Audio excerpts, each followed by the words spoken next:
I think that there are two ways that authors could want to use or would end up using unreliable narrators. One is that they love the idea of an unreliable narrator and they go into a story knowing that that's the tool, one of the tools they want to use in telling the story. The other one is that they're telling the story, they're in mid drafting, and they realize that a better way of telling the story is through an unreliable narrator. And I'm guessing Leanne Moriarty was doing the first in order to produce something that was so tightly did.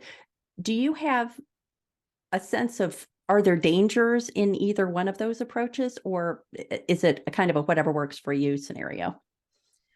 Well, everything in writing is a whatever works for you scenario, but I'm not familiar with any authors who do the second approach.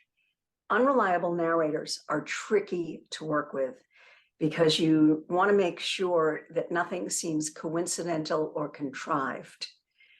And I think that's very easy to do when you change horses midstream, that it's going to seem like it's stitched together as opposed to seamlessly flowing. Yeah, I can imagine that that kind of decision would require a complete rework of whatever had been done up till that point. Yeah, and then essentially you're going back and restructuring. Yeah. I think it is important that you consider, if you're going to try an unreliable narrator, that you consider what makes them unreliable. Why are they doing this? You can't just do it to trick readers.